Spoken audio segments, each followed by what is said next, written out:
Start video. Hey, Miss Haley. Hello.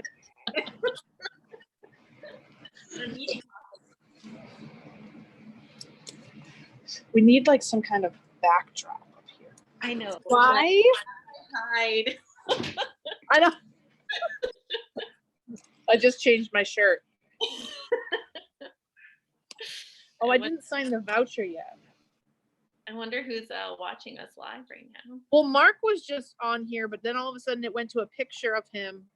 And then I believe the gentleman from the IT offices, he was doing something. Yes, we are live Oh, now too, just so you guys know.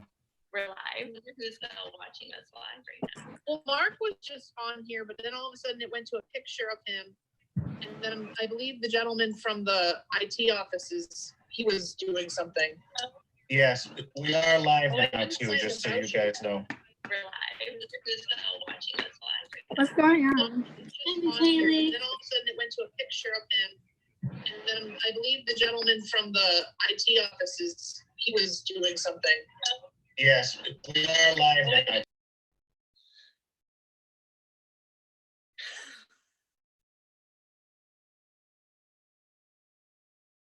Hello.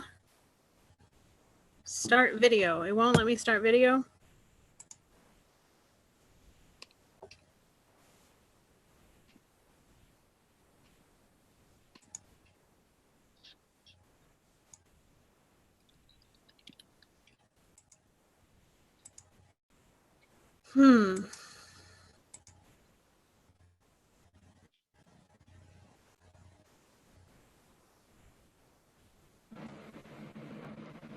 Hi, everybody. I don't know why. I don't know why I'm not showing up. I had to tap on the bottom of the screen on my box, Amy, and then it said like start video, and that I had to push that. Yeah, I tried that, but it doesn't like my cam for some reason. I'm looking at it.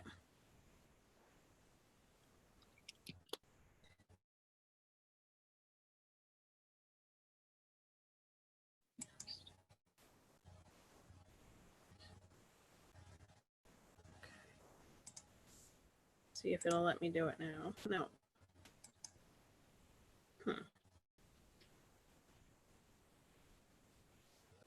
Is Mark here yet? Yeah, Mark's there. Are we waiting on Darlene?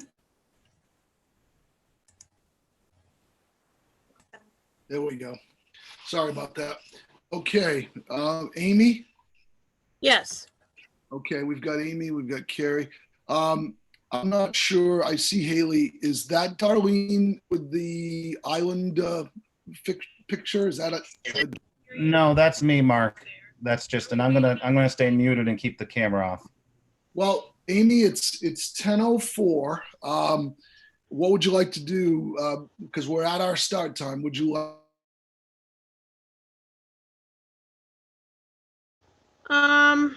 Just give me a couple minutes. I think we'll give her a couple more minutes Okay. while she tries to log in. Okay. No problem. I'll just stand by. I'm gonna look at the voucher really quick while we're waiting. Certainly. Okay.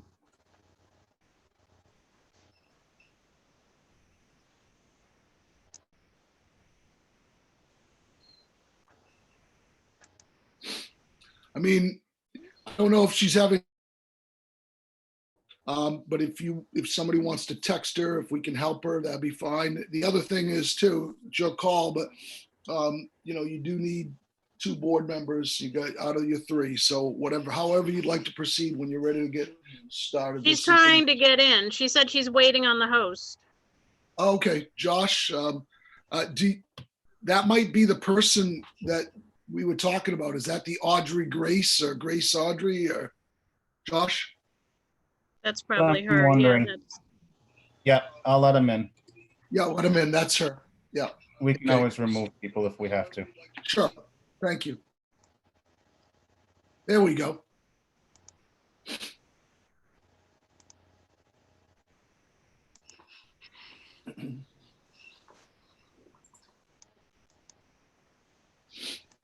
Okay. Okay. So, good morning. Hi, Darlene. Good morning. Amy, is it okay before you open the meeting if I just do a couple of things? Yes. Okay, just a couple of housekeeping items first of all, good morning and welcome. We haven't officially opened the meeting yet. The chair will do that.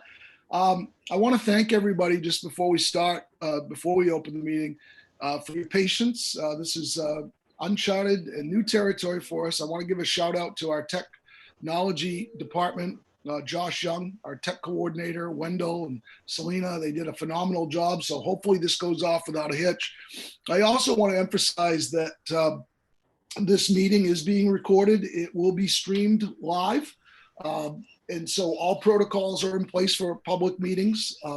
This is a little different in that normally we have good public participation and people coming to the meetings, and we hope that to return to that soon in physical presence after this national emergency is over. So the guidelines and the protocols we'll be operating under today are in honor or in respect to the times we're in. Want to make sure that if anybody does want to give public comment, they have the ability to do so. So I'm just, I think what I'd like to do is just go over the protocols just to make sure we're all clear. Remote access to meetings during this COVID crisis, pursuant to legislation that the governor has signed, the Maine State Legislature approved on March 17th, an amendment that allows public proceedings to be conducted through remote access during this state of emergency. It's important to note that once the state of emergency is lifted, we will resume normal protocols for meetings. In working with the board chairs, we have developed this protocol and have it vetted through our attorneys. So the process is completely legal. It is a little bit different than what we've been doing. We ask people to be patient. We ask for their flexibility, and we certainly encourage them to continue to provide public comment and to reach out. The way folks can do that is by going on to the website, and there's a link on the agenda, MDIRSS boards at mdirss.org. What we're asking people to do is provide their public comment in advance if they know it. And if we receive it 8 hours prior to the meeting, we will read it into the record. As of 9:45 this morning, when I checked with Selena, there was no public comment that we had received to date. And I will check with Selena again after, and then any public comment we receive as a follow-up, we will certainly read into the record. So the platform that we're conducting today is via remote means on a Zoom platform. And there are other platforms that may be used depending upon how this goes, but this is the platform we're using today. This meeting was posted publicly, and there is an agenda. The facilitator, just to clarify, to coordinate public meetings in the online environment, the superintendent or his or her designee shall be the facilitator of school board meetings held in accordance with the provisions. And at the start of the meeting, the facilitator will confirm by roll call vote that each member of the school board can hear and participate in the meeting.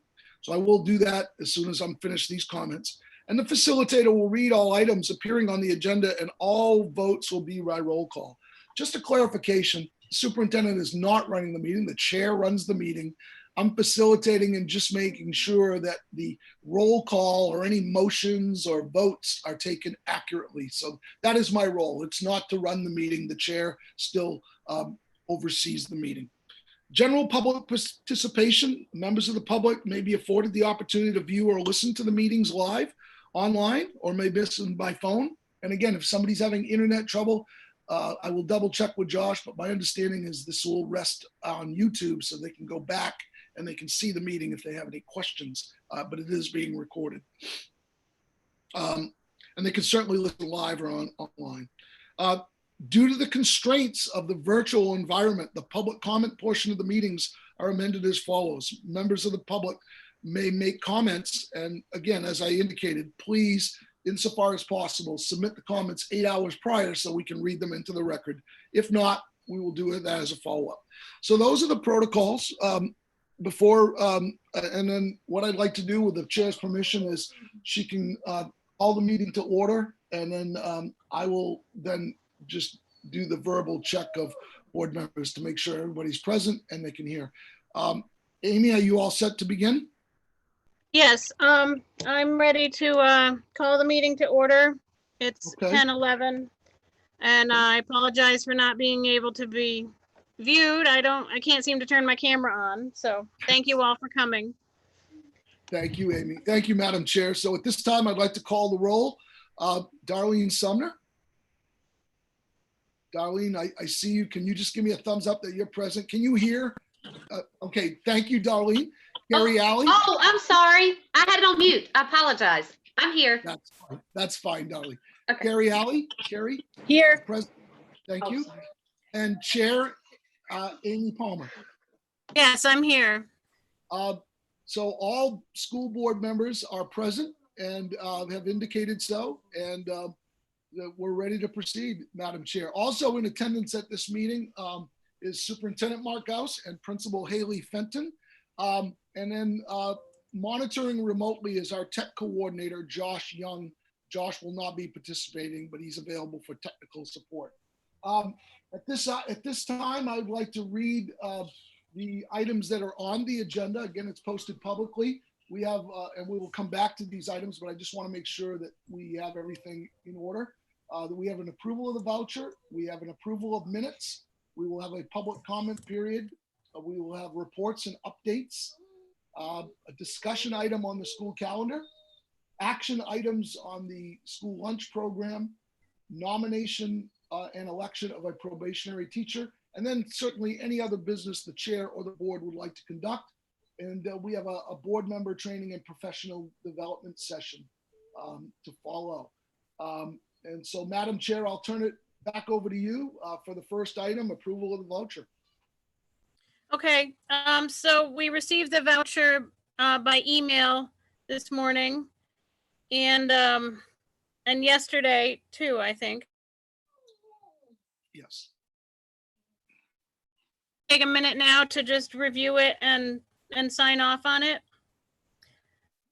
Yes, and if I may, Amy, if there are any questions, again, I know that we had talked about this. If board members have any questions about any of the items in the voucher, we can try to answer those now, Haley or I. Or if folks aren't comfortable and they need follow-up, we can work with Nancy Thurlow, our business manager, or Annette Dow, whichever you prefer. Okay, I see Carrie already signed it. I'm logging into, I looked at it earlier and I noticed that the first semester tuition for the high school students was on there. Yes. And I checked, yeah. So I guess that's normally, I asked Annette about it. She said it's normally submitted about this time of year. That's my understanding, yes. Did anybody else have questions on it?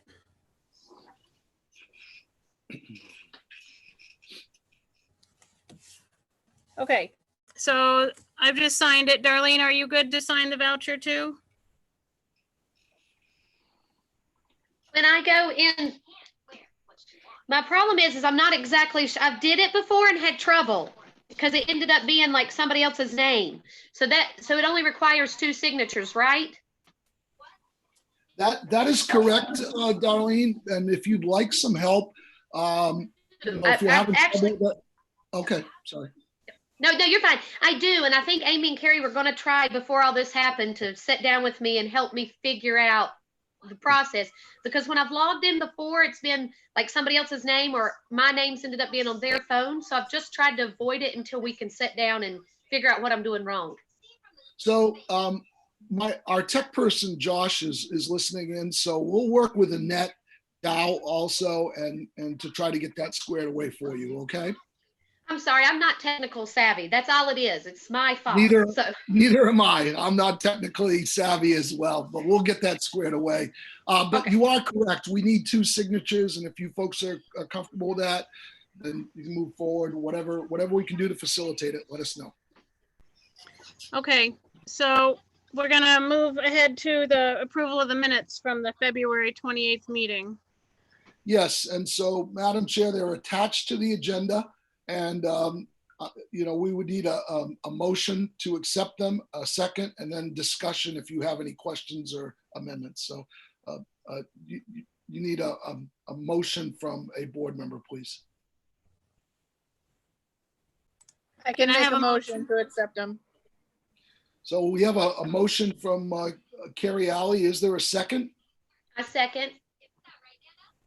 I believe that Darlene seconded. So discussion?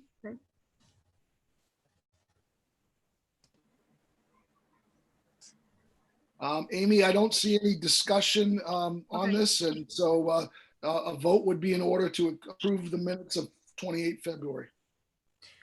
Okay, so all in favor of, well, no, I have to call you by roll. In favor, Yes. your vote, Carrie Alley, are you in favor of approving the minutes as written? Yes? Darlene, are you in favor of approving the minutes? Yes.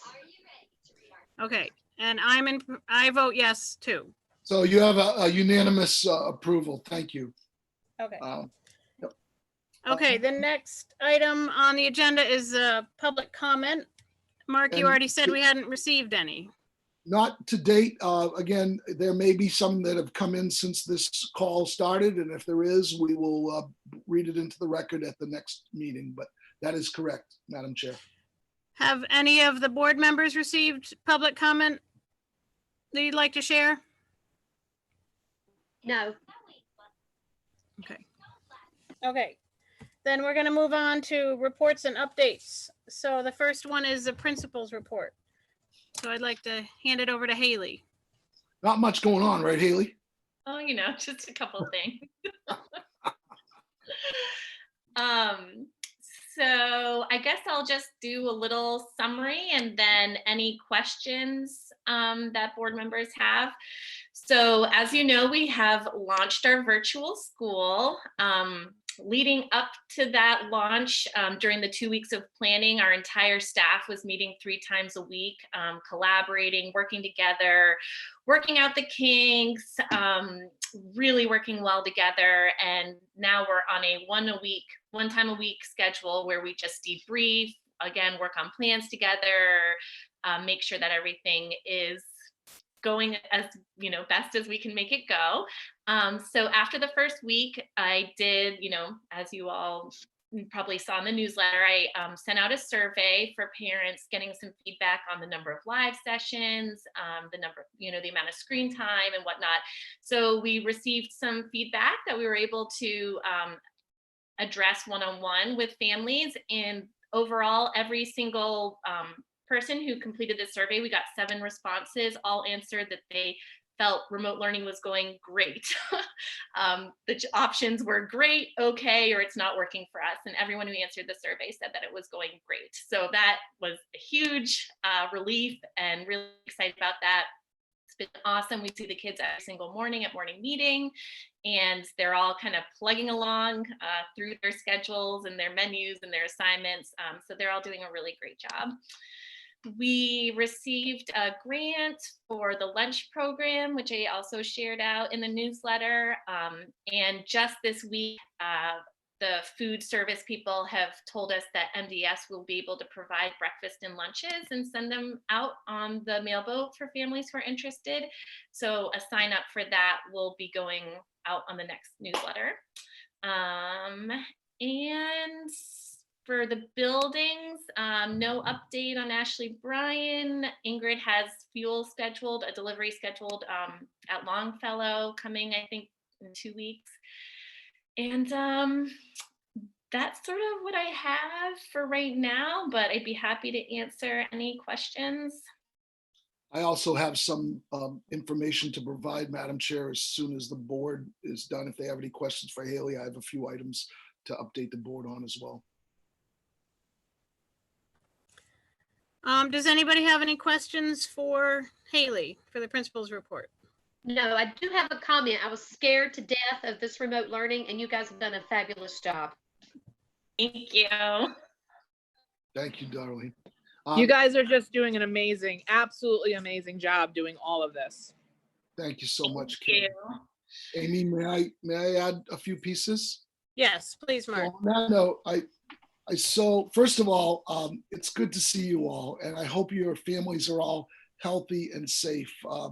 I actually miss coming out to Cranberry and seeing you guys. And I hope to be able to do that soon.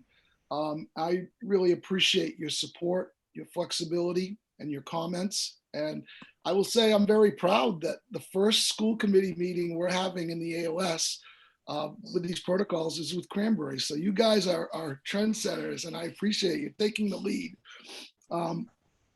These are extraordinary times for all of us, whether that be for our families and certainly for our children and teaching and learning. And I just have to tip my cap to all of our teachers, all of our support staff, our administrators, our students, our families. This has been a monumental effort, and people's flexibility and patience has been amazing. I can't tell you that it's perfect. We are doing the very best we can.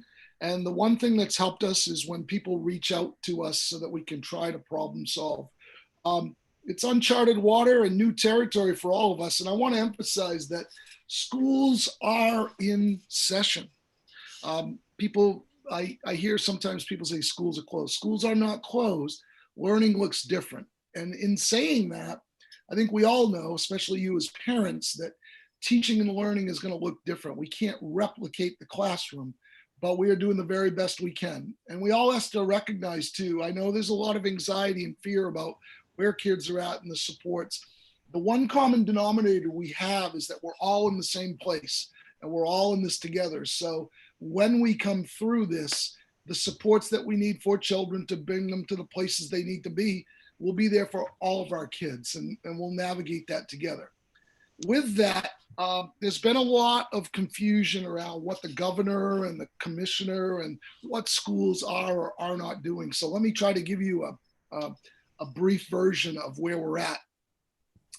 We closed schools on March 13th. You know that, under the advice of many scientists and experts that said it was time to do that. And we appreciated that support. It was a bold step. We did that. And so now here we are almost a month later, trying to work on the remote teaching and learning.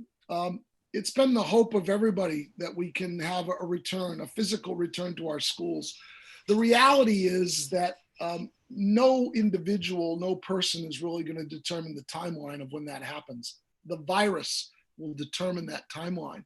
And in saying that, our top priority and focus has been on the health and safety of our students, of our staff. We want to make sure that when we return to schools, it's safe for all. And the linchpin to that is going to be testing. We need to have adequate testing, and we need to make sure that that's vetted by public health professionals so that we can bring kids and people together in groups safely. I know different people look at this differently, but again, if you look at the experts, the CDC, Center for Disease Control, and those health agencies and the medical professionals, that's where we're taking our guidance. In short, what the governor has done is the commissioner of education and cannot close schools for the remainder of the year. That's a local decision. And the way that we're trying to manage that, and I apologize because I haven't been in close contact with you as all board members, but I have been in regular daily contact with the AOS chair and regular contact with all the AOS chairs. Amy's attended a couple of those meetings. In short, what the governor has recommended is, and the commissioner, they've recommended that schools continue with remote learning for the remainder of the year. What does that look like? What they're saying in essence is it's really not safe to return to schools this current school year, and we should continue to deliver teaching and learning remotely. The next phase of that is for how long and when. And that is something that has to be determined by the boards. We will be discussing that on Monday evening at the AOS meeting. We're trying to do that in concert with our colleagues regionally, all other Hancock County schools. If you think about Hancock County Technical Center and all the other high schools, we're trying to work as a group. What is that date? I don't know that date yet. There are some dates that are being thrown out. But when the date is recommended, we'll give a rationale as to what that is and what that looks like. We do follow daily updates from the CDC. The other thing that I wanted to let you know, Ashley, Bryan, and Longfellow are a little different, but just because of proximity and size. But all of our school buildings have been closed and remain closed. And the reason for that is we need to make sure that we practice the social distancing and that we stay home so that we can flatten that slope. So we haven't had any exceptions to that. We've made sure that all of our campuses, all of our facilities have the same message, to include our playgrounds. And that's been very difficult for some because, you know, kids need activity. They need to be able to recreate. And so we're trying to find ways to support families and working with communities in terms of how to do that safely. By the way, the things that we're doing are consistent with municipalities, town governments. We're working with town managers. And so we are trying to be as aligned as possible. I would say in response to, you know, the value and the significance of teachers and educators right now, certainly our frontline workers, our doctors, our nurses, our police officers, our firefighters, our first responders, we can't thank them enough. They are the heroes. But right in line with that and right in that same category are educators. They have been deemed essential employees. And frankly, I see teachers and schools as being the linchpin to hold our communities together right now. They've been the links to parents and families and making sure kids are safe to the best degree possible, and that we are doing what we can to this isolation that has driven us apart, that schools can be the link that holds us together. So that's been our framework. I will tell you that we're learning a lot with teaching and learning and remote learning. Julie Meltzer, our Director of Teaching and Learning, will give an overview of that on Monday. There are a ton of resources for parents. I plan on doing a video message for parents and students and staff as well. But there's a ton of resources. If people are ever looking for information, go to our website, the COVID section. There's resources for parents if kids are struggling with anxiety, or some of our learners, our accelerated learners, need more.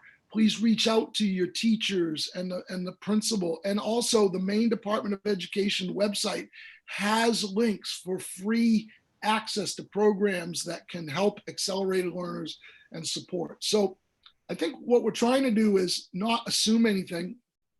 We're trying to provide as much information as possible, but the best resource we have is when parents tell us or community members tell us we need to know about this or we don't have this, so that we can work on it. And if we don't have it, we're going to do our darndest to develop it and deliver it. So that's kind of a 10,000-foot view of where we're at right now. And I would hope to be able to make some recommendations on the remainder of this school year soon, in consultation with boards and administrators and regional superintendents. And the only other piece I'll add is that people keep asking me, Mark, when are we coming back to school? The sooner the better. But again, the virus will have to determine that. And I think if we look at the trends nationally, the larger urban centers and the places that are more densely populated, they have not seen that slope at a point where they're ready to start bringing back people into groups or gatherings. I understand the politicians, regardless of which side of the fence people are on, politicians are sensitive. They want to get the economy moving. But there's danger if we come back too soon. There's danger in a boomerang effect. There's danger in reinfecting people. There's danger in that. So we just have to be really careful and very guarded. I am in hope and will plan for the return of students in the fall, but we don't know what that time frame looks like yet. So that's a lot. Let me stop there and see if there are any questions from any of the board members on any of that information or anything related to it.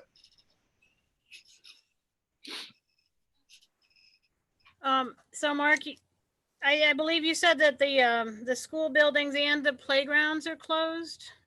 They should be for safety purposes. I mean, that's what most municipalities, for example, some of the towns on the island, the towns managers or government, they close the playgrounds. And when we closed our schools, we did. We recognize that we can't control and sanitize those surfaces, so that if children are playing on slides or swings and somebody has been exposed, there is the potential. So that's why we are saying stay away from playgrounds and tennis courts and things like that until the public health officials say it's safe to return. Okay. Yep. Right. And Karen? Should I go and hang signs then? Because that's something that I have not done, and that's not something that's been addressed by I the think CDC for me. So is that something that the school board wants me to go do? I would say that if I may, Haley can provide a sign that the principals shared if you would like. I don't want to direct the town of Cranberry to do anything, but I think with regard to school facilities, we're following that protocol. And so if you'd like that information and you want to check with the select board, if it's a town playground, that's not our domain, but on a school playground, we would recommend or ask that we post that sign, and Haley can provide that. Yeah, that sign was provided to both the contacts at both schools. And I know that Ingrid confirmed that she hung it in the doorway of Longfellow, but I don't think there's something hung outside. Like, we don't have a gate or a fence or anything to hang it on, but it's on the door of the buildings. And I would say, Haley, it would be good for you to send a reminder to parents. It's not, we shouldn't just be saying we're closing playgrounds. We should give the rationale as to why it's not safe at this time and encourage people to continue to practice social distancing. And the thing that's really important, this is a really great question. All the things that we're trying to do as a school to keep people safe, it's not going to be effective if we don't continue those practices in our own lives and homes. So Haley, in your communications to families, if you could reemphasize that and the rationale, that would be very helpful, please. And the other thing, Mark, is it sounds like we're going to continue remote learning through the end of the year. That's what the state is recommending. Yes, Amy, and that is there. In checking with superintendents around the state, not just Hancock County, I have not found one superintendent, one school system that is not going to do that. So that is accurate. So is there, have we made that official decision to? No, what I plan to do is on Monday at the AOS meeting is to say, this is what the governor and the commissioner have recommended. This is our intent. And unless there's any deep concerns from the school board, we will plan accordingly. And then following that, determine what the end date would be in consultation with boards and administration.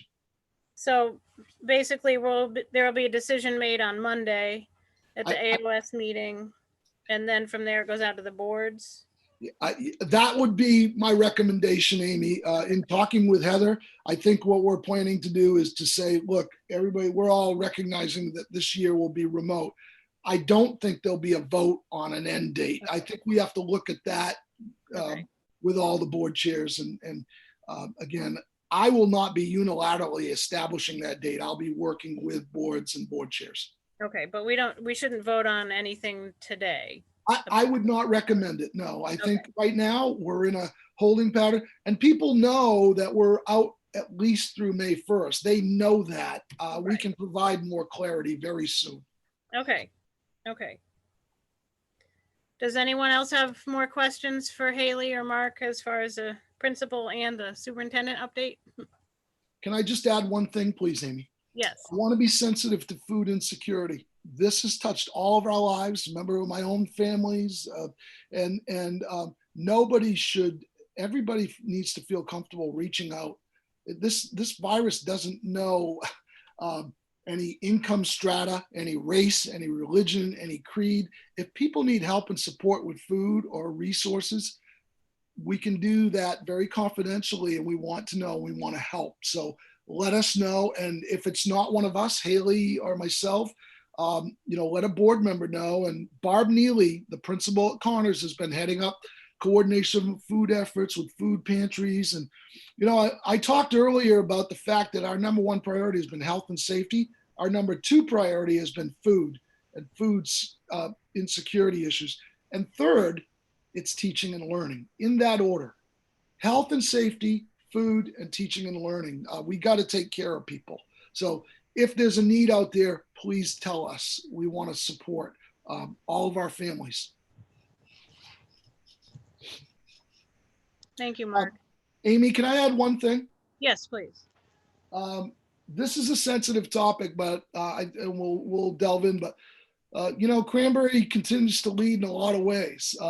I think one of the reasons maybe remote learning might be going well is because island people are resilient. They have to be. They have to be planners. And so much of the things we're doing, we've looked to our outer island communities for that leadership. By the same token, I recognize that town meeting passed a budget. And I will say this: we are very cognizant of the times that we're in, and we're very cognizant of the times that we're headed for. And Haley and I, will continue to be very judicious with funds. We will continue to make sure that the resources we provide are aligned with the goals of teaching and learning, that the board is included in all those decisions. But in short, any things that we may have planned for in the budget for next year, even though the money may have been approved, it doesn't mean it will be spent. And I think we have to have some conversations soon with the board about priorities and making sure that we're all on the same page about positions and about funds and resources. Revenues, the revenue forecast does not look good for the next 2 fiscal years. 2. We need to be prepared to weather that, and we will weather it, and we'll do it together. But these are not normal operating times, and so we're all going to have to tighten our belts. I've already told the board that there's no way I can't, with good conscience, accept any salary increase. I think those of us in education recognize, even though we're essential employees, we're lucky to have jobs. We know that. And in this time, this is our opportunity to step back and look at what we're doing, look at how we're doing it, to make sure that we preserve resources to educate our kids and keep our schools afloat. Our schools are going to be, I think, the glue that holds our communities together, and we're very cognizant of that. So again, just coming back to the fact that the budget may have been approved, it's not a green light for spending, and we will work with you to make sure that we're very judicious and very aligned. Amy, I don't know if you want to add anything to that piece or not.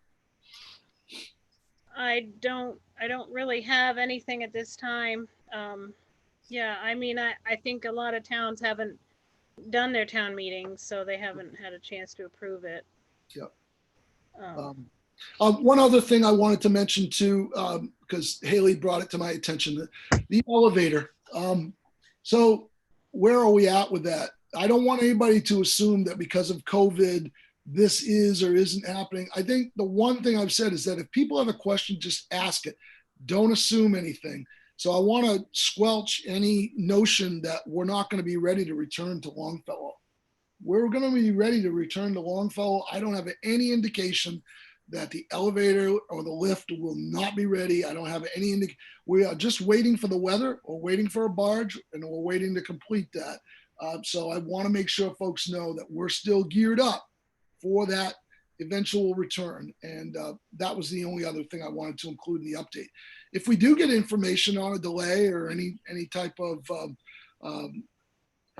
information that would be related to that, we'll let you know. But Haley, we're on the same page with that, correct? Yep. Has anybody been in touch with them as far as, because I think the barge was pulled out of the water right now. Okay. Has anybody checked with the lift company? I saw personally Nate Holyoke, not Nate Holyoke, Spencer Simmis from Holyoke Builders, and that was about probably 2 or 3 weeks ago. So I'll follow up, Amy. Okay, Because they're pretty good at calling me and saying, but I haven't heard anything that yeah. delayed. But we'll check it out. I see Darlene has her hand up. Just a quick question. In the worst case scenario that the elevator lift is not done, that still shouldn't impede us going back there since all the learning facilities, the bathrooms, and everything's downstairs, correct? That's correct, Darlene. That's my understanding. And of course, public meetings and other things, we want to have that. But yes, I believe you're correct. Yep. Okay.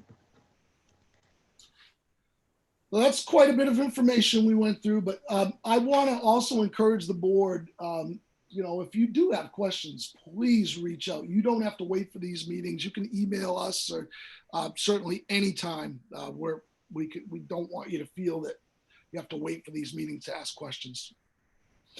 So with that, I think we have some staffing updates and next year's recommendations. You want to talk a little bit about that, Haley, in terms of where we're at right now or what you're feeling? I know you and I talked yesterday, and I've talked a little bit with Amy, so please. Well, as we discussed in the last meeting, we did, the budget was approved for 2 full-time positions, and my intent was to really look into our teaching and learning models this spring. So I was able to do that a little bit before everything changed. And even since then, I've been really playing a lot with schedule matrices and different configurations and really trying to analyze, the possibilities, making the most of our human resources, et cetera, et cetera. I do believe that educationally, it's important for us to be able to treat the middle school cohort as middle schoolers, and that does require staff to do. So I think, in an optimal world, of course, 2 teachers is ideal. But I'm also very aware and, totally understand the fiscal responsibility that we have and the larger picture that we're looking at.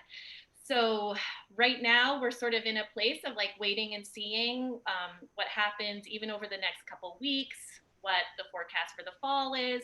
I definitely feel confident that we can make whatever we have to work. I think we've kind of proved that in the past couple weeks. So that's not a super clear answer, but I'm definitely flexible, willing to work on whatever, we all feel is the most, the balance between, the optimal learning for our students and our financial responsibilities. So I don't know if Mark, you want to add anything to that or? My recommendation at this time is certainly, we've budgeted for the position. I think, I don't think there's any sense of urgency right now. We're in April. I do think within the next few weeks, we're going to have to make a decision. But I think that right now time is on our side. My recommendation would be right now that we have the money in the budget. It doesn't mean we spend the money on the position unless we need the position. And certainly if we need the position, we should fill it. But if we can get by, especially in these times that may be leaner, and we can do it and have the resources not be spent, that's going to help future budgets. So I think we keep that in our mind, but certainly our first and foremost priority is going to make sure that the kids have the services they need. We could take this course. If I still think we're early in the hiring season,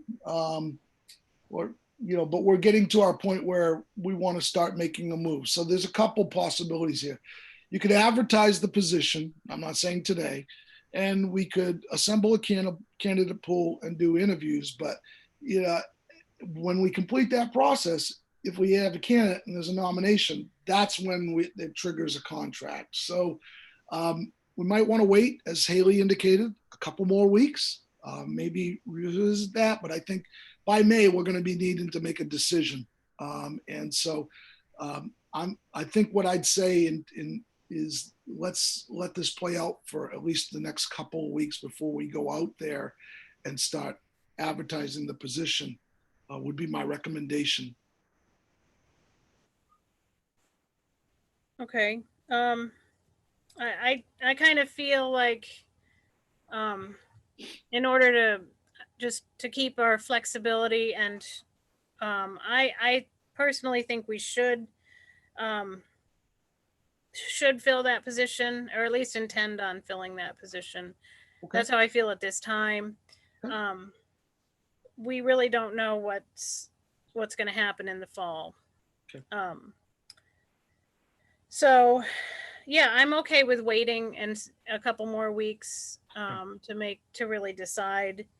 I don't know if we the hiring season it tends to be like through June, or The hiring season really, so this is when people start really, so you folks, why I think you have a couple weeks is a lot of people still haven't passed their budgets.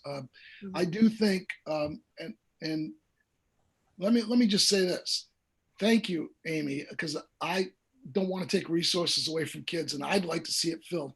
But I'm also putting on my fiscal hat, trying to make sure that we're going to be in good shape when those hard times come.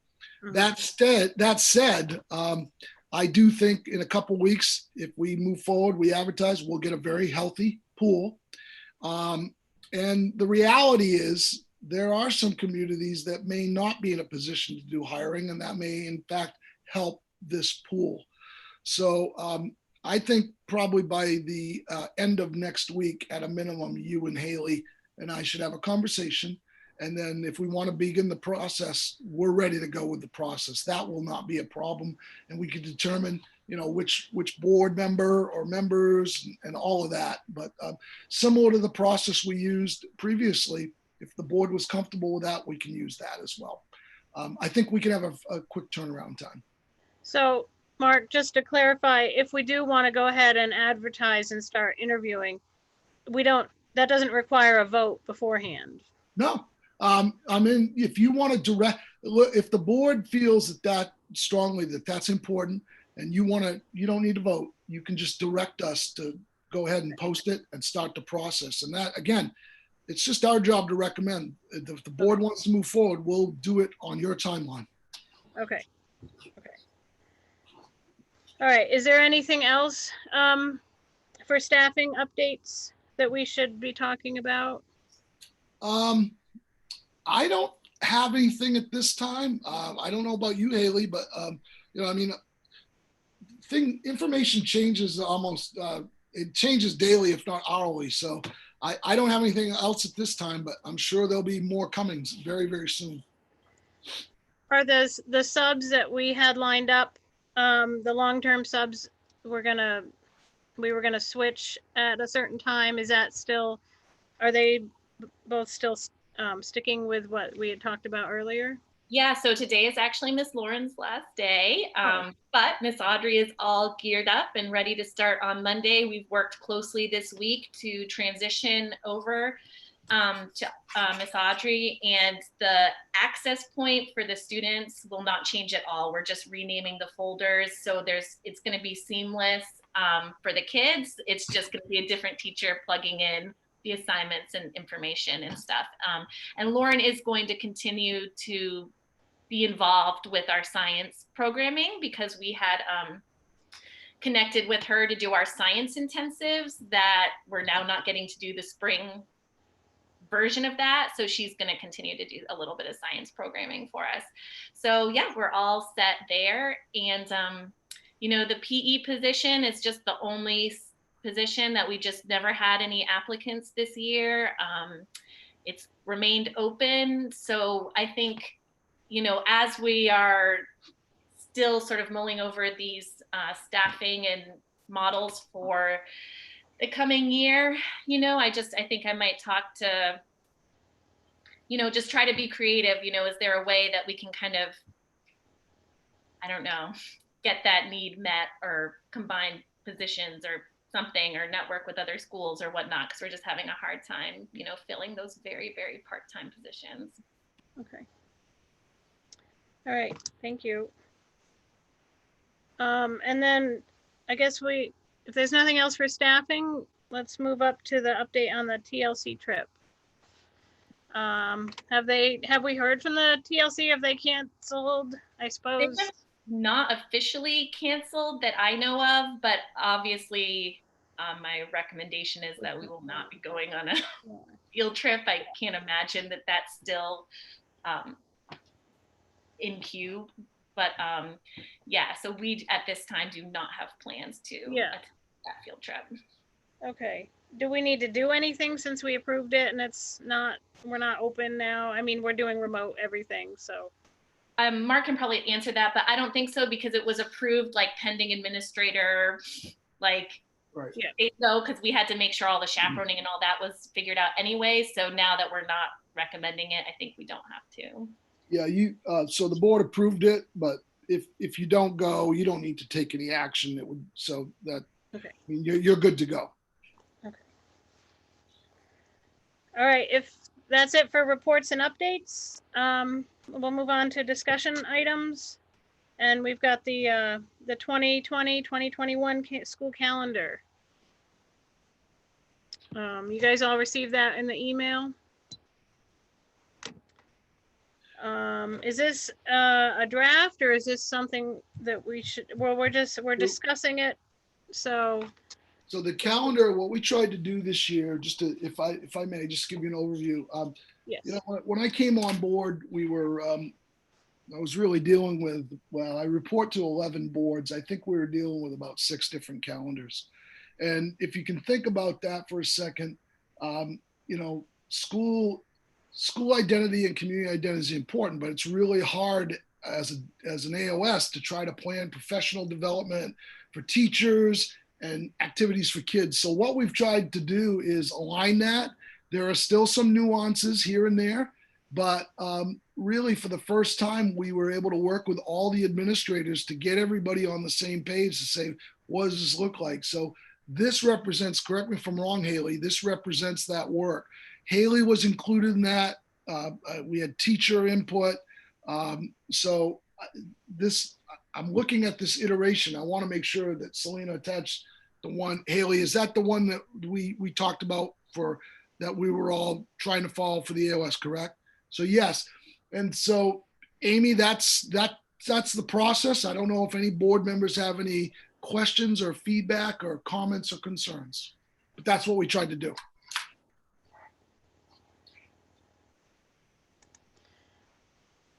It looks good to me. Does anybody else have questions about it? So when Are you I'm sorry. go ahead. I don't know that I've seen it. What is it that we're talking about? It's a link on the agenda, Darlene. If you have the agenda, the calendar in the blue, if you click on it, it'll open and it'll show you the calendar. It's also on the MDI RSS website as well, and we can email you a copy if you need one. Okay, and so we're talking about next school year's calendar? Yes. So I guess my only question is, when's the start date and when's the end date? That's all I need to know. Darlene, can I just, every year we do approve the school calendar for the following year. And this one I'm looking at, it has the start date is August 31st is the first day of school. And then the end day, I think it varies based on snow days, but it could be as early as June 11th. And we may have seen our last snow day forever. That could be the one positive that comes out of the coronavirus, that we may be done with snow days or storm days. But yeah, the first, the first day is the 31st, but just to note, we do start August 25th with staff, would be professional development. And then the end date, Darlene, again, if there's no storms, we're talking June 11th. Yeah. So we will eventually approve this, but today we're just have it as a discussion item, so we're not gonna vote on it. But just go ahead and take, some time before the next meeting to really look it over. And I like that, I saw that there was included on there some staff development as far as TLC, getting the teachers getting together for that. So it's nice to see that that's planned ahead of time for those island trainings. Okay, any other questions or discussion on the calendar? No, okay. So let's move on then to the action items. The first one is the postponement of the National School Lunch Program. Yes, so this is something that I'm required, the superintendent's required to do. There was a form that was attached to the agenda. I can give you the overview, but basically what this is saying is, as a public school, the Cranberries are saying they're not going to participate in the National School Lunch Program. And the reasons as follows. Documentation would be lack of space for the program and no alternative source of meals, efforts to contract for or to otherwise procure meals and students, and lack of need for a program. And the statement goes on to say, the parents and school committee do not feel that a school lunch program is necessary at this time. These are remote islands with a small enrollment, 11 students. All children either bring lunch from home and eat at school or go home and eat with families. There are no facilities to provide a lunch program, and there's no need for a program since students have the opportunity to go home at lunch. So if that is approved by the school committee, then I would sign it and it would go to the commissioner's office. And again, this is something we've done in previous years as well. Happy to take any questions. I don't have any questions. Does anyone else have questions about this? No? So Okay. We All right. would need a motion to approve. All right. Can I get a motion to approve the postponement? I motion. Thank you, Darlene. A second. Carrie's waving. Carrie, you second? Yep. Okay, Carrie seconds. So I need to do the roll call. Darlene Sumner, do you Yes. approve? Yes. Carrie Alley, do you approve? Yes. Amy Palmer, do you approve? Yes. That is unanimous. Thank you. Thank Okay, the next action item is nomination and election of probationary teachers. Yes, so this is something that the board, again, we're going to get into our board training, and this is something only the school board can do, is approve the hiring of a teacher. And only the school board can approve moving them on to a continuing contract or another year of probation. The way the process works is that the principal evaluates the individual, which has been done, and then the provides a recommendation to the superintendent. The superintendent then makes a decision as to whether or not he or she, by law, would like to nominate to the board. So if there's no nomination, there's nothing to approve. In this case, there absolutely is a nomination, and I am pleased and proud to nominate Haley Estabrook this is third year, right, Haley? Third year of probationary status. So she would have one more probationary year. And again, if there's any specific questions about performance, we're not able to do that at this time. We would have to enter into an executive session, and that would be tricky because we can't do that remotely. But I will, short of talking or answering any questions about performance, I can tell you that the individual has been evaluated, and I will say that the individual is doing a phenomenal job, and we are very pleased. Haley, anything you'd like to add to that? So I offer that nomination to the school committee, and if you'd like to entertain a motion, happy to answer any questions. So the motion, Mark, would be to elect Haley Estabrook as for the 3rd year of probationary teacher? Yes, and for the superintendent, to authorize the superintendent to issue a contract for that 3rd year of probation. Yes, correct. I make the motion that we hire Haley Estabrook for the 3rd year probationary term under Mark's guidance. Okay. I'll second that. And now's the time if you have any discussion or questions. Anybody have questions about this? No? Okay. So all in favor, and I'll have Mark do the roll call. Okay, Darlene Sumner? In favor? Yes, thank you. Carrie Alley? Yes. Yes, and Chair Amy Palmer? Yes. That is unanimous. Thank you very much. Okay, thank you. And other business. I didn't have anything listed under other business. I've been contacted about the rental of the teacher's apartment on Islesford. But I think if we're thinking about hiring, somebody wants to rent it during the summer months. But my feeling is that if we're possibly going to be hiring a teacher, we need to hold off on renting that apartment until we know if we're hiring somebody, if they would want the apartment and when they would need to get in there. Amy, I think that's, if I may, I think that's a very wise decision. Okay, so we'll just wait for now and not really answer at that, or give that answer at that time. At this time, we'll just say we have to wait and see what's going to happen with the teacher. Okay. Any other business for other business? I don't have anything at this time. I don't know if Haley does or if any of the board members do. No? Okay, I'm not seeing anything. Okay, so then we'll move on to public comment. And again, we would just welcome any comments that anybody has. Send your comments electronically to MDI RSS boards, and we will post it. And certainly if any board members receive anything they'd like us to share, just please pass it on to Selena. Okay. All right, thank you, Mark. And then next is future agenda items.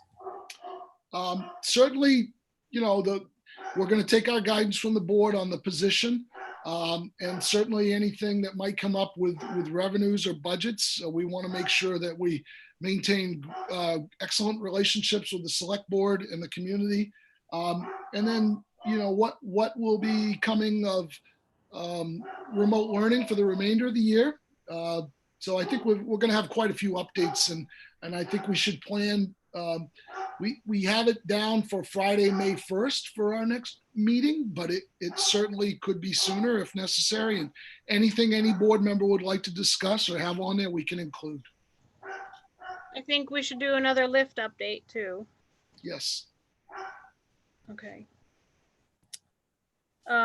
Okay, date and time of the next meeting. Mark had said May 1st.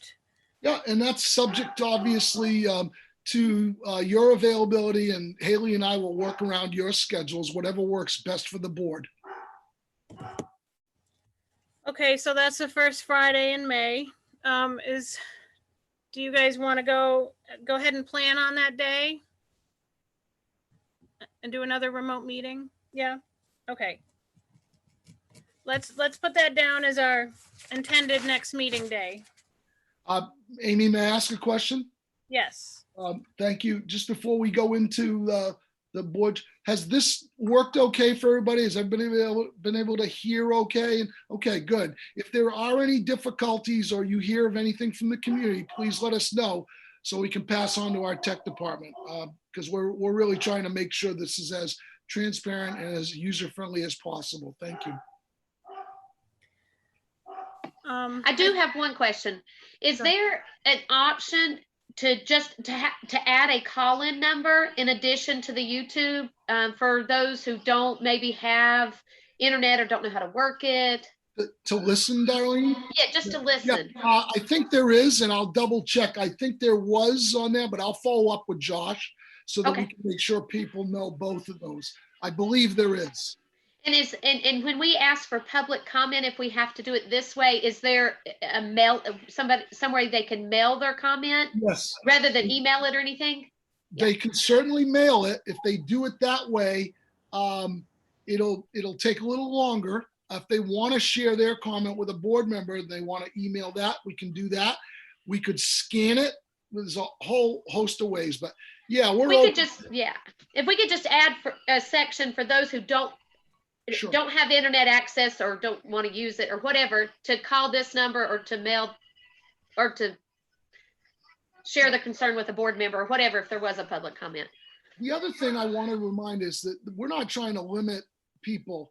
If there's a specific member of the community the board wants to hear from, or we need to bring in somebody, we can do that. We can invite them in. What we're really trying to limit is having, we don't generally have it here, but we're trying to hold the same standard with all of our boards. And for some of the larger ones, if we had all these people calling in, we wouldn't be able to manage it. But the short answer is whatever we need to do to give people access, we're going to move heaven and earth to do it. I like this. This is great. And I really like the public comments coming in ahead of time. I just want to make certain that those who don't have access or don't know how to use it can just maybe call and listen in. Absolutely, Darlene. Yep. Thank you. Okay. And it's okay for them to submit a public comment to one of us as a board member, and then we can pass it on to, to the AOS through the email. It is important, though, that public comment cannot be done anonymously. They have to say, what their comment is and who they are. But yes is the answer. Okay. Yep. Okay. All right. So let's move on then to the board member training. Good. And Mark, you want to Yep. take that? Sure.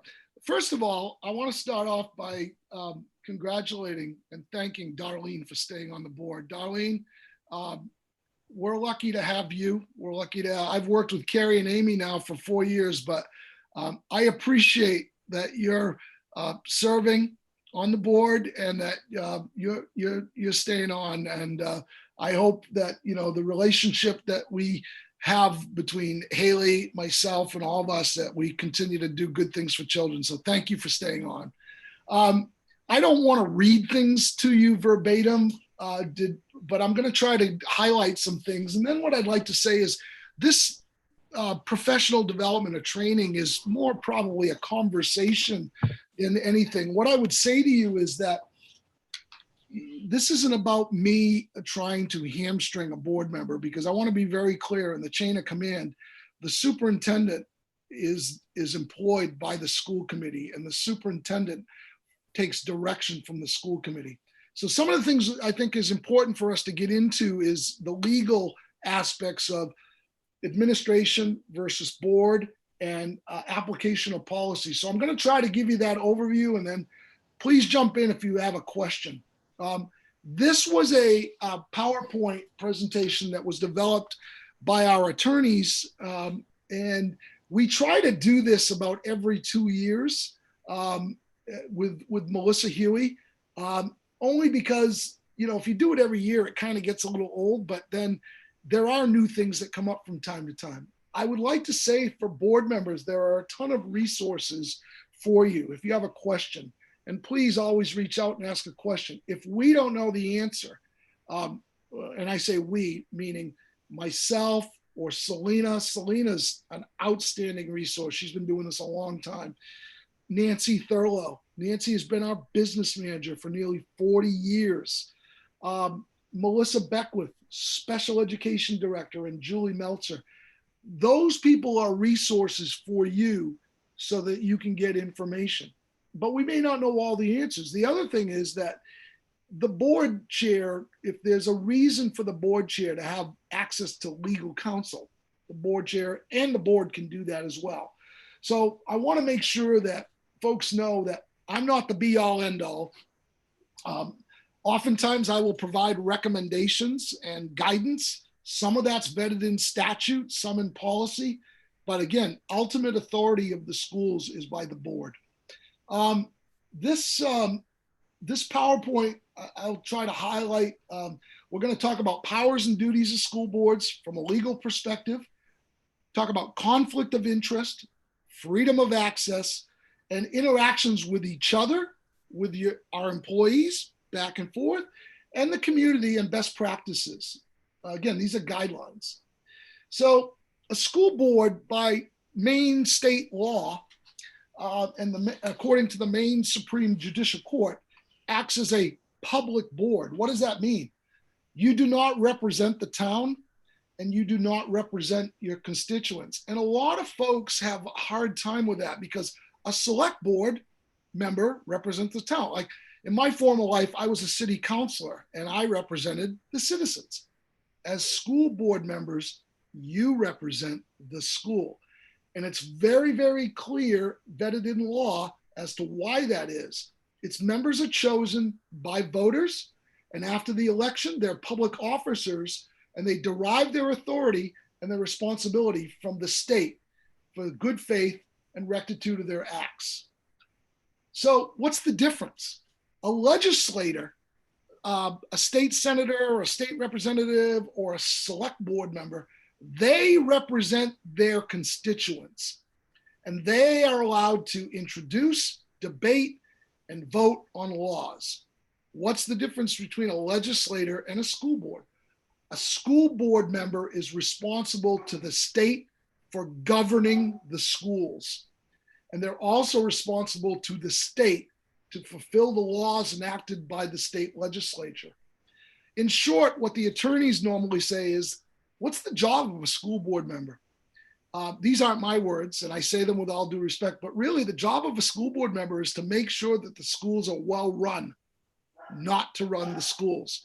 That's why you have administrators, and you have, in essence, you have one employee, and that's your superintendent. You hire, you evaluate, you can dismiss your superintendent. Your superintendent can make recommendations, but at the end of the day, that's your employee. And then certainly your principal as well, but through your superintendent. And so that's a little bit of a delineation. Let me stop there and see if you have any questions so far. Okay. School board members have three important roles, three very important roles. You are the legislative body. So if you think of Congress, you know, we have three branches in our government. We have the executive branch, which would be the president or the governor. We would have the judicial branch, which would be the Supreme Court or the courts.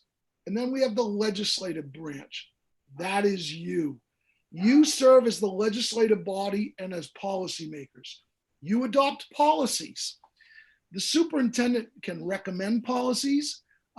Some of our policies are vetted in law, but at the end of the day, the only way a policy gets enacted is by a vote of a school board. You may recall a couple of years ago, we unified all of our policies under one umbrella, but it does not preclude a local board from developing another policy specific to their school or community, so long as it's not in direct conflict with the district policies. You adopt a budget. The superintendent can't adopt a budget, the principal can't. You adopt a budget that has to be advanced and approved by the voters. You adopt a course of study, curriculum that is in alignment with the learning results. So that's why it's important that you receive these reports on data and student progress, and you're hearing about the things that we're doing with testing and professional development. And if there are questions or things that there are gaps that we're not addressing, that is the board's purview to direct the superintendent or the principal to either make adjustments, amendments, or to find out why these things aren't making sense. And the last thing is you adopt a student code of conduct, really how our students are managed or behave in schools. You approve the review of an emergency management plan, things like how we mitigate school safety, fire codes, how we deal with contingencies like the state that we're in right now. A lot of things, if we are going to spend resources or do things, Those can't be done in a vacuum by the superintendent. They have to be approved by the board.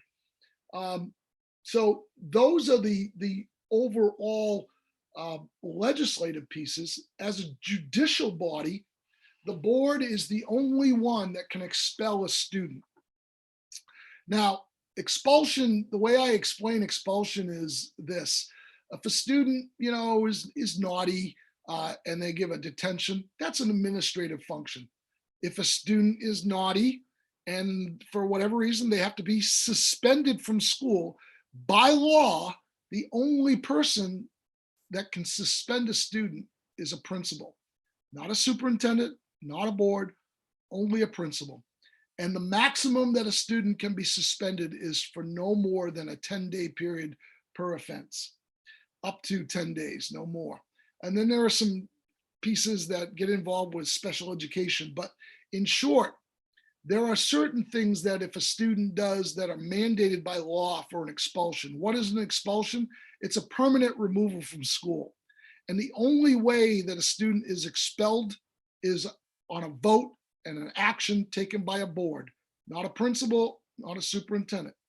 A superintendent can recommend expulsion, and then if that process goes forward before a board, there's a formal hearing. You act as judge and jury. It's almost like a mini trial. It's very rare for those things to happen, and that's a good thing. Over the course of my career, I've probably in 40 years done about 8 expulsions. It's a very cathartic process. It's not healthy. It's something that we want to avoid, but things that generally warrant an expulsion would be if a student brings a weapon to school, if a student harms another individual significantly, if there's drug trafficking, something that rises to that level could be an expulsion. Again, if the superintendent makes the recommendation and the board doesn't vote to expel, the student doesn't get expelled. The other judicial function you have is teacher and principal non-renewals and dismissals. You just took action on a recommendation on a nomination. If the board had not done that, I don't have any authority to issue a contract or hire the person. So when we go through Haley's evaluation, you will be taking a recommendation from me as to whether or not you would want to continue. And similarly, when you go through a process in the fall and you take input on to me, my performance, the things that you feel that I could do better on, or things that that you'd like to see me improve on, and then the board has to take a vote to hire the superintendent. So those are the things that are within the board's purview. And the final area is the school board as an employer. You select and hire a superintendent. You approve teacher principal nominations. You are the only ones that can eliminate teacher or principal positions, not the superintendent, not the principal, only the board.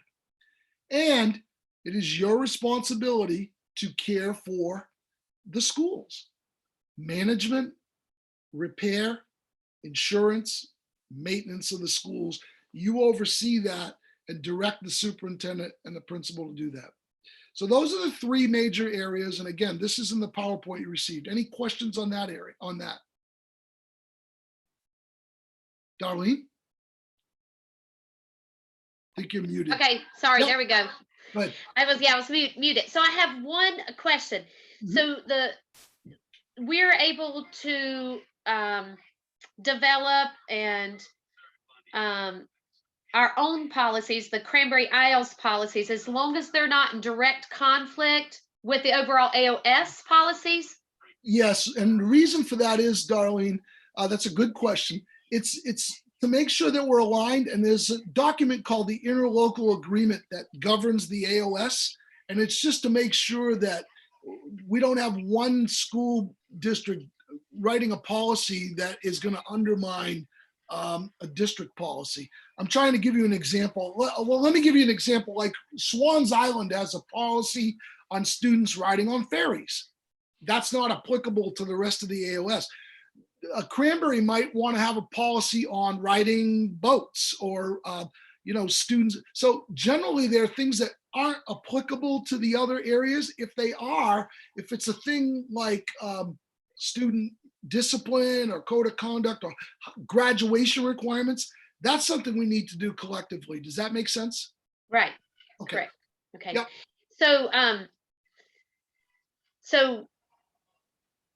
So it's on the larger Yes. things that really, okay. So it doesn't mean that we can't have our own policies or vote out of a policy that it would affect us differently. Correct. And it would really depend. I mean, if we got into a situation where somebody felt really strongly or a board did, and it was something that I said, I don't recommend it, I might ask the chair to talk to an attorney to say, what's the best way to go? My job as superintendent is to advise and guide, not to mandate. But I want to make sure that when I'm doing that thoughtfully and trying to provide the resources and give you context for the information. So, again, when we went down this road, we were really clear. We didn't want to hamstring local boards for governing their schools. And, there have been very few things that have come up so far that I can't think of anything we've said no to, but nothing's really come up to say there's a local piece. The other piece is too, I would say this about policy. The guidance we generally get is, insofar as possible, you really want to be careful developing policies if you can manage it with a procedure. Because policies, once they're there, it's like a law. You can't just change it. It takes board action to change it. And so a lot of times with procedures, we can develop those, we can implement them. And if we have to make adjustments based upon feedback or recommendations from the board of parents, we can do that. So, you have a lot of flexibility. Right. And I think that's where information is lacking for me, and I'm not certain about other people in the community or on the board, is there's not a lot of written procedures that I'm aware of. And if there are, I would like to have access to them and know where I can find them, just because there's so many things that seems to be verbal, or we discussed this at a previous meeting or things like that, whereas I would rather have just a procedures link to certain things. Does that make sense? Or a little notebook or something. It does, Jolene. And again, I would say anytime you or anybody else ever has a question, if we don't have it in writing, but just please bring it forward so we can provide that clarity and answer the question or give the rationale. Right. And I think a lot of times that happens, but then it just stays at that level and never gets into a formal document. I'm not saying for policies, I can agree totally on the whole policy thing, but just having somewhere to go to, so we don't have to bring this up over and over and over at school board meetings. A good example would be the student handbook. And at a minimum, each year when the principal reviews that, we try to do that collectively, that should be brought to the board for review and go over any changes or recommended changes. So that's a good example. Right. And then be put on our website or something so that we can, because people don't see us, I think, as they don't want to go to the MDI website. They want to go to the Cranberry Eyes website. Yeah. So Haley's listening in, and we'll make sure. I believe that handbook is linked, but we'll double up on that. Okay. It is linked on the website. Great. Good. Was that that happened this year, didn't it? Is that right? Something you did, Haley? Yeah, it's been on the website this year. It's the shared AOS elementary school handbook. Yes, thank you. Because I remember it happening like this year, or like recently. It seems just this year. I don't mean recent in the last few weeks. I mean this year. And I want to thank you for that. Okay. So the next section, I'll just keep moving, is and jump in if you guys have a question. Powers and duties of the superintendent. These are all vetted in state law. So the overall responsibilities, the superintendent keeps records of votes and proceedings, minutes, keeps financial records and accounts and provides them to the school board, your vouchers and your audits. selects educational materials pursuant to school board policy. So we have the main learning results, and we have pieces that are in state law. We develop our curriculum, and then we do those presentations to the board. We enforce school board policies, and we supervise school employees. And then the last piece for a superintendent, nomination of teachers and principals, and then employing them after a board vote. It is important to recognize that hiring is a three-part process. Number one, there has to be a nomination. Number two, the board has to vote. And number three, the superintendent has to issue a contract. And it's separated out that way for three reasons. There's checks and balances, and there may be things that come in after an approval where a background check or fingerprinting or something like that. So that three-part process is to make sure it's in place, to make sure all those safeguards are followed. Questions on that? Okay, school boards and superintendents have different roles. Big picture, school boards, policy, budget, hire and evaluate superintendent, act on nominations, and you decide on terminations or eliminations of positions. I can't just fire somebody. Don't want to do that. And I will just give you my overall view on supervision and evaluation. It's about improvement, not removement. If we're hiring people, we're investing in them, we want them to succeed. But if we get to a place where they're not being successful and they have to go, I can't just dismiss them. I have to bring a recommendation to the board, and the board has to vote. Fortunately, I haven't had to do that here. So superintendent day to day, I enforce the policies that the board sets. I provide the financial information to the board. I supervise the employees, as does your principal. I nominate the individuals, and I make the recommendation on terminations to the board, but I don't make the decision. Similarly, if I want to eliminate a position and make a recommendation, I don't make that decision. So here's the example. We talked a little bit about the position. The board chair came out very strong. Say, I think, we need that position. We need to, that's the board decision. Ultimately, if the superintendent or the principal says we should or should not fill it, it's not our decision, it's the board's.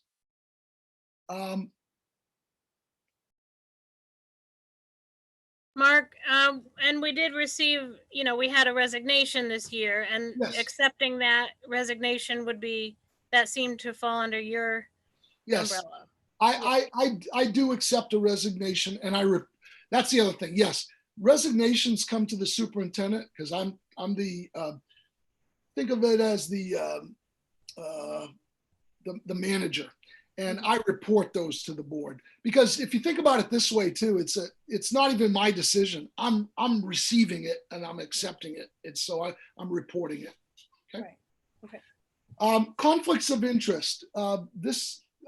So by statute, a school board member or a spouse may not be employed by the school administrative unit. So that's difficult, particularly in some of our smaller boards. And like everybody on the island, you probably either know somebody that's working in the schools or it's really, really hard.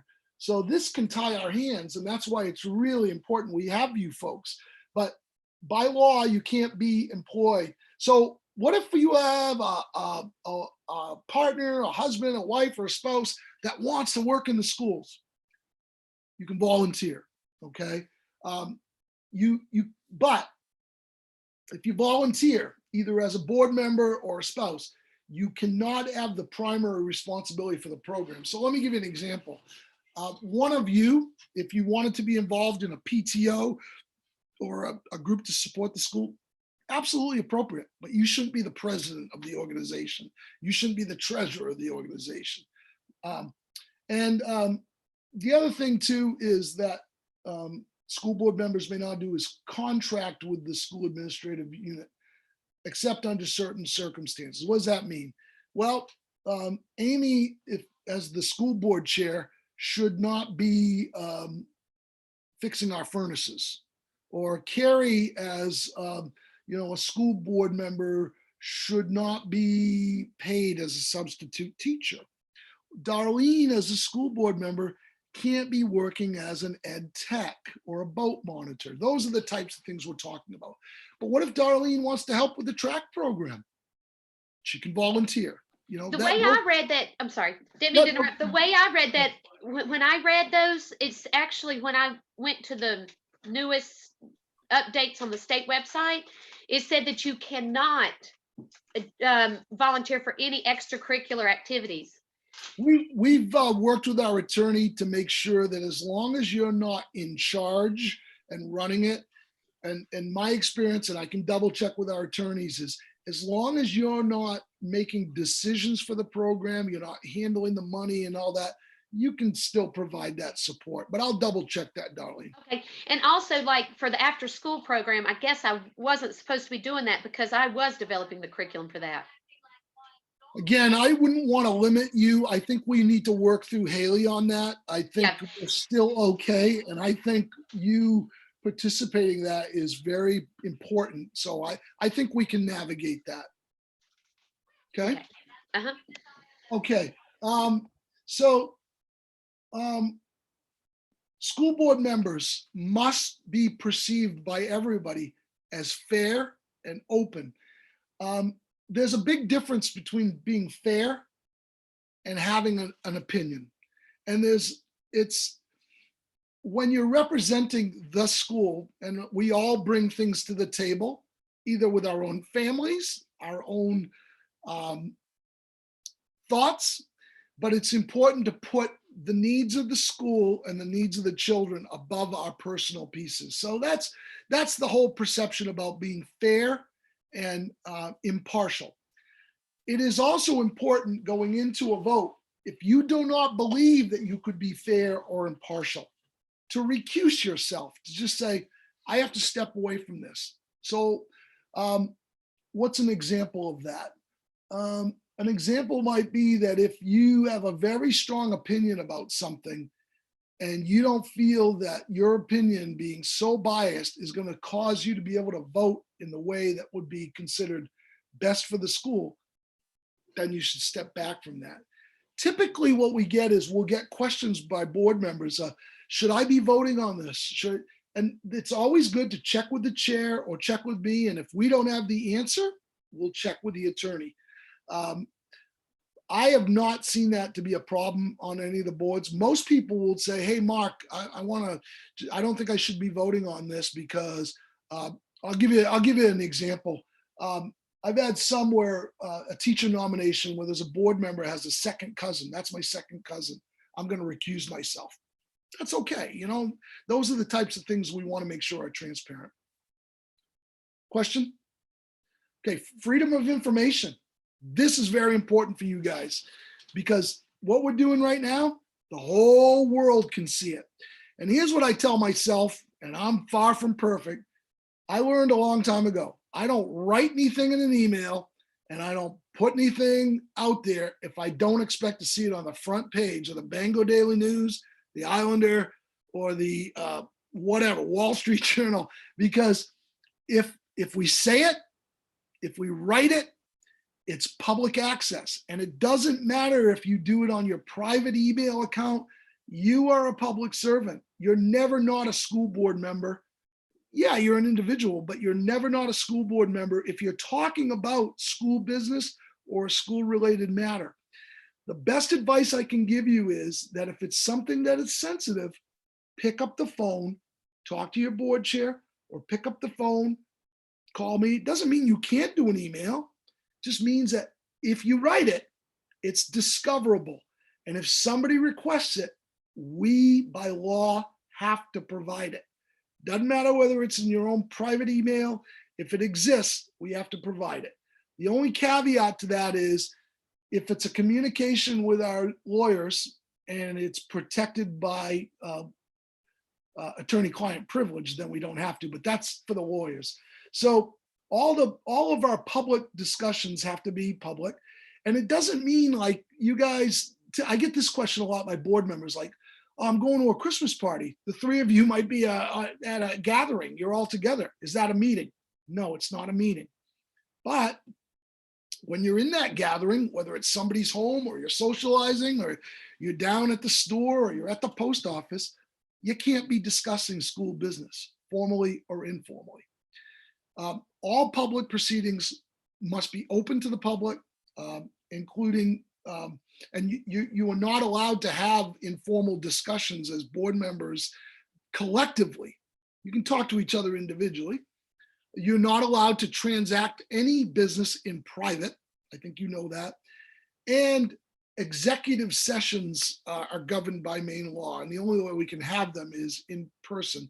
And if that executive session is to talk about an individual, like if you're going to talk about the superintendent or you're going to talk about the principal or talk about a teacher, they have the right to be there. Okay. Questions on that? Okay, executive sessions. We hear those all the time. Those are not to be used in lieu of regular meetings. Executive sessions can only be for enumerated reasons that are governed in statute. Personnel matters that could reasonably be expected to damage somebody's reputation or privacy. Quickest way for any of us to get sued or be named in a lawsuit is to defame somebody's character and not have a basis for it, or give the ability for the person to respond or defend themselves. Expulsions of a student would be only an executive session. If we're talking about property, real or personal property, property lines, acquiring real estate, those are executive sessions. Bargaining, collective bargaining. When we talk about, so the Cranberry typically follows the collective bargaining agreement that we negotiate with the teachers. But in the case of, if you were bargaining with a teacher unit, you could go into executive session to talk about the progress of that. To gain legal advice from your attorney, you can have executive session. And discussion of confidential records, either student or staff. But always and only for those reasons and no other. Question on that? If you ever have a question about executive session and I don't know the answer, again, I can put you in touch with our attorney. Public records. Public records, information in virtually any form in the possession or control of the school unit, whether it's my office or Haley's office, including board members, documents that you receive from us or documents that you hold in connection with the schools that have been received or prepared for use in connection with the transaction of public or government business or contain information relating to the transaction of public or government business. Those are all classified as public record, including anything you write in an email related to a school matter, public record. This is why I tell people that, for example, me, so I'm not a big social media guy, and that's fine. That's just not who I am. I don't do the tweeting and the Facebook and all that, but some people do. And when they do, that is all public record. If you're making comments or posting things, it's really important to make sure that I have two email accounts. I have my school email account and I have a private email account. I never send anything, on my, or I try not to, on my private email account, because if we do get and I've had many, many, many FOA requests, freedom of access requests, where it's either, could be a union member, could be a lawyer, whatever. And if they request it, I got to provide it. And so it's a lot easier for me to say, scan this account. And when I get a request for freedom of access, I go to our tech person, Josh, and I say, Josh, I need all the emails from this period to this period. I don't get to choose which ones. He puts together that file, then I have to produce it. The only thing I do is I make sure the attorney looks at it before we release it. So I would encourage you, and you guys have been really good too. Sometimes we get a little confused, but making sure that you identify the email account you want to use. And if we slip from that and we send it to the wrong one, let us know. The board should not use email as a substitute for board meetings or for other communications to conduct business. You are allowed to use email. You can talk to each other and you should talk to each other, so long as you're not conducting business or you're not saying, I'll just use an example. Hey, Amy, how are you going to vote on this? You can't do that, or you shouldn't do that. You shouldn't encourage or discourage that way. Board members should be aware that email and email attachments are regarded as public records. Board members should avoid reference to confidential information about employees, about students, or other matters because of the risk of disclosure. Again, best thing to do if you have a question like that, pick up the phone, talk to Amy, or pick up the phone, call me, pick up the phone, call Haley, just to make sure that we don't violate confidentiality. Board member interactions. Board members must think of children first and base all decisions that on the best interest of children. I would hope we would all do that. Board members must make no disparaging remarks in or out of a board meeting about members of the board or their opinions. Board members must remember at all times that each director or principal, that each director, meaning you folks, each school board member has no legal authority outside of the meetings of the board. And finally, board members should recognize that your responsibility is not to operate the schools, but to see that they are well operated. And that's hard. And it's true for your superintendent. It's my job to make sure that Haley runs her school well, not for me to run her school.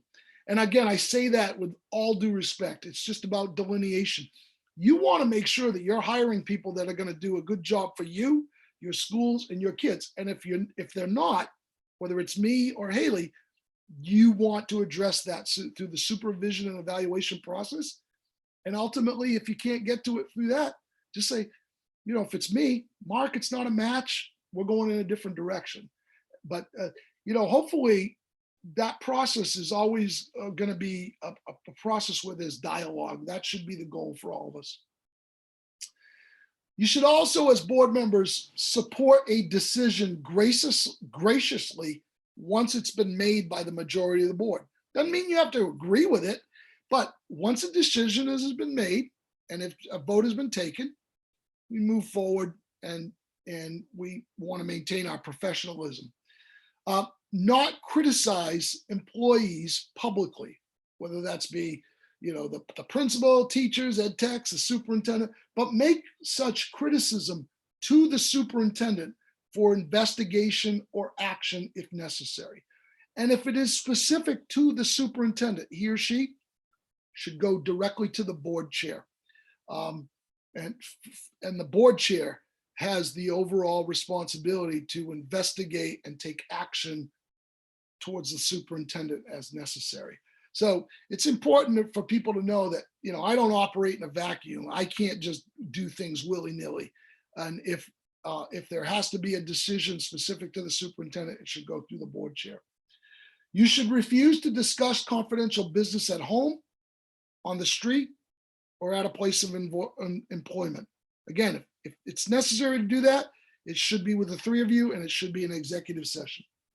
You should confine board action to policy making, planning, appraisal, and leave the administration of the schools to the superintendent and the principal. Questions on any of that? What does this mean for board member and board member communications? Being professional and polite to each other no matter what the issue, thereby engendering public confidence in the board and ensuring effective operation of the board. And by the way, these should be true for your employees as well. Avoiding surprises, thereby allowing board members and administration to be prepared and fostering full and healthy discussion of issues. Nobody should ever be blindsided. It's important for me to provide you information, and oftentimes my goal is always to make sure that as board members, you get the information before parents. who wants to read about it on Facebook or in the newspaper? Boy, that's surely not a good thing for you as a board member if somebody comes up and said, hey, I heard X, and you're blindsided and you don't know anything about that. The other piece is not using the position to promote personal issues, thereby ensuring that the board is acting for all students rather than individual students. Here's what I would say to that. You're never not a board member. I'm never not a superintendent, but you're never not a person with feelings, and you're never not a parent. And so if you get into those situations where you're trying to navigate that, Amy is a resource for you. I'm a resource, and we can talk that through. We always try to be sensitive to the fact that we're very lucky to have the board members we do. We try to have healthy and positive relationships. Things ebb and flow, but you can't leave your parent hat at the door. It's not as easy. I can tell you that when I was a high school principal, my son was one of my students.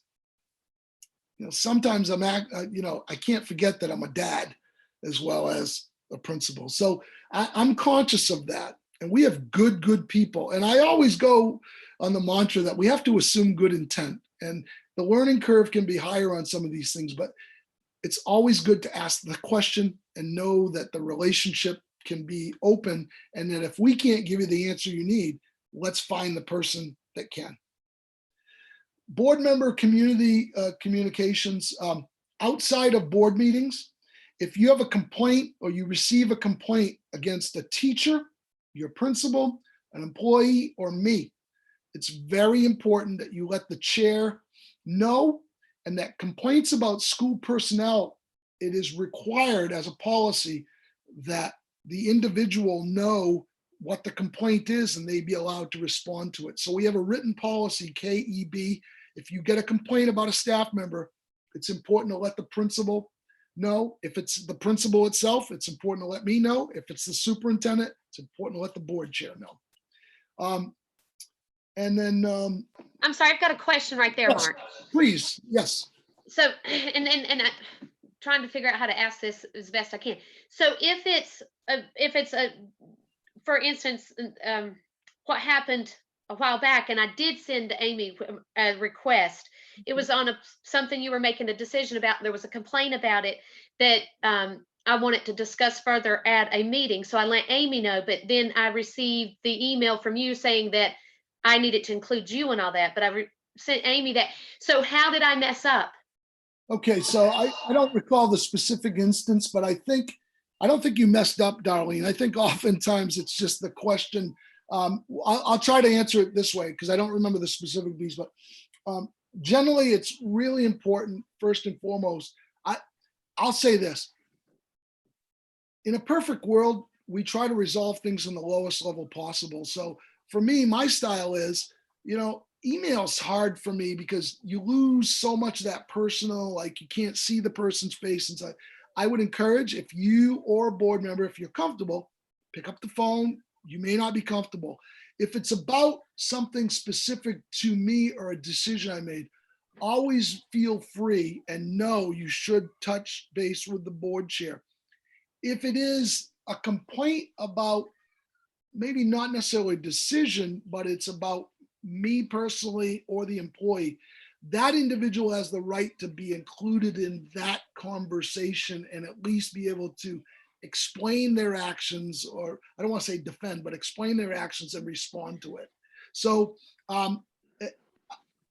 without a specific instance, and maybe you and I and Amy can talk about that to make sure that I'm really clear and I'm giving you the answer. But I think what I would say to you, Darlene, is that a board member, at a minimum, if there's a concern about any employee, go right to the board chair. And then I trust the board chair to include the superintendent or the principal as necessary. Okay. Okay. And so my question is, though, is that would be discussed at a board meeting, though. It was something in regards to wanting to discuss further the decision process. And I thought it had to be discussed at a board meeting, but then it was refused to go onto the agenda. Okay. let's But circle that's, back. so I just don't see how I messed up in that. And actually, I don't see how that was justified to, the refusal to put it on the agenda was justified, I guess. Okay. Yep. Why don't we circle back, you and I and Amy, let's Uh-huh. revisit the issue and let's see how to get it onto agenda to open up. I would say if it involves a personnel matter, something that the individual has or hasn't done, that should be done in executive session, and that wouldn't be done at a board meeting. But if it's, That makes complete sense. yeah, so Yep. why don't you talk to Amy and we'll circle back and revisit that one, because I want to make sure your questions are answered, okay? Okay, thanks. But Mark, can I Yeah. I thought your point was that we should include you in the emails. The Well- school board emails should all kind of have you included in them. Let me say this to that. It's not I'm trying to be nosy or control you. I try to do the very best I can for you as your superintendent, insofar as possible. Sometimes there are communications that go out to principals. It would be helpful if I'm included so I can be in the loop. If there's a specific reason because of something that, if it's about me personally or something, it's very important to go through the board chair. But I think my point is that I can't be the most effective I am at my job if I'm not in the loop, and I'm not trying to control it. I'm just trying to be in the loop. So that's helpful. I think you now sparked my memory, Amy. I understand. Is it a requirement? I can't say it's a requirement. I would like to hope that I can be there as a resource, and unless it's something, there's a specific reason that I shouldn't be included, then I defer to the board chair. Okay.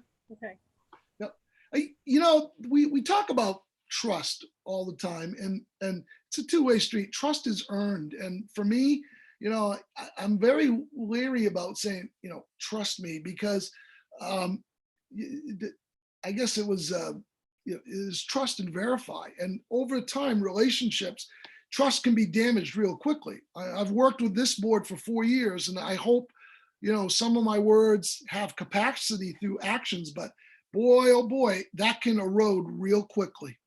And let's be honest, Darlene, I mean, just like I said, I'm very genuine in that. I'm glad you're here because we need continuity. But at first, I don't think our communications at first were, I was helping you to be the best board member you could be. And so I've reflected on that. And it's about communication at the end of the day, and me making sure that I can be a good support person for the boards as well as Haley. Public participation at board meetings. We're almost done. We want to make sure, and I try very hard. At the end of the day, we all have opinions, we all have feelings. It's important for us to note that we can agree to disagree, but it doesn't mean that we have to be disagreeable. And at all times, and this is hard too, especially when emotions get tied, but under no circumstances should the superintendent or an employee ever be disrespectful to a board member. But by the same token, we would hope that the public would always be respectful to boards and to employees. So we all have mutual obligations to be respectful. And when it seems like we're deterring, it's important for us to take a step back, and it's kind of like harassment. We have a duty and responsibility when that's occurring to tell somebody, please don't do that. That's not nice. If somebody's feeling slighted or disrespected, it's important, so long as it's not totally overt, to say, excuse me, please don't do that, or to let the person know and communicate. To honor our respective roles. It's important for me to honor the role of you as board members overseeing the superintendent and the schools, and mutually, hopefully, there's inherent trust between boards and administration. We are not infallible, and I try,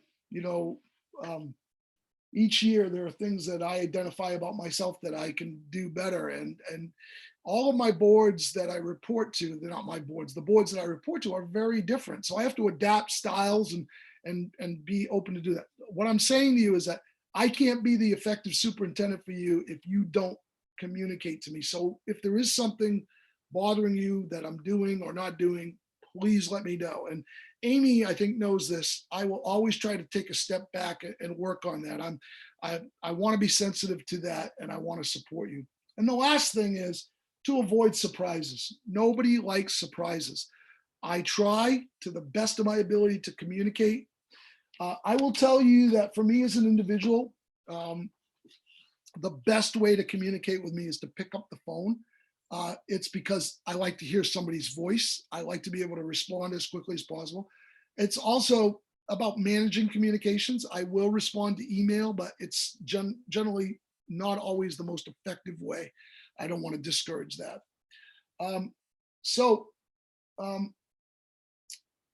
What's important in all this? Well, first of all, being a public servant, school committee member, can be a thankless job.